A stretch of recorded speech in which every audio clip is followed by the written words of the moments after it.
Critical care neurology extends beyond the brain. It includes immune therapy toxicity, ICU acquired weakness, and neuromuscular failure in ventilated patients. Checkpoint inhibitor neurotoxicity occurs with drugs like pembrolizumab, nivolumab, and ipilimumab. Incidence reaches up to 10% in combination therapy.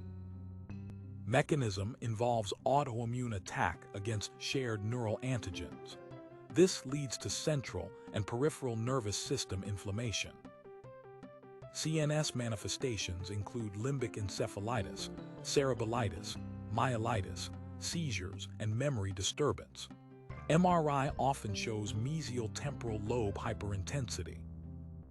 PNS involvement includes myasthenia gravis, myositis, and neuropathy.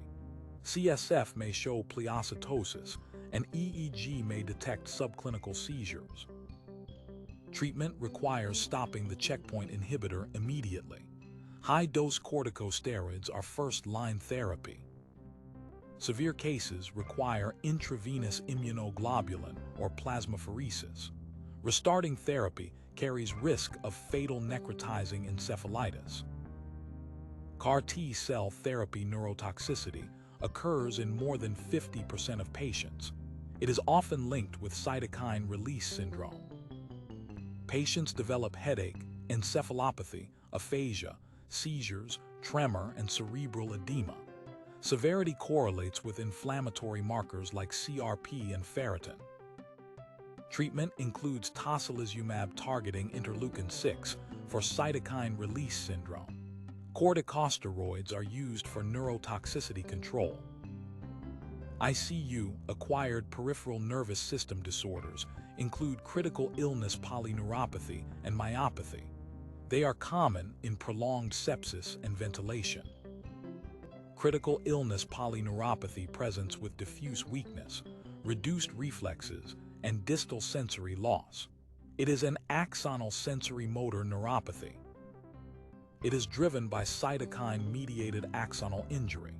Recovery is usually spontaneous but may take weeks to months. Neuromuscular transmission disorders include botulism, myasthenia gravis, and drug-induced weakness from antibiotics or neuromuscular blockers. Management requires stopping offending drugs and using nerve stimulators to monitor neuromuscular blockade. Respiratory support is often required. Critical illness myopathy occurs in sepsis and prolonged ICU stay. It may be associated with corticosteroids or neuromuscular blockers. Types include cachectic myopathy with type 2 fiber atrophy, acute necrotizing myopathy with high creatine kinase, and thick filament myopathy. Clinically, patients fail to wean from mechanical ventilation despite recovery of primary illness. Weakness may persist for months. Key takeaway: ICU neuromuscular and immune-mediated disorders are common, reversible in many cases, and require early recognition with supportive care and targeted immunotherapy.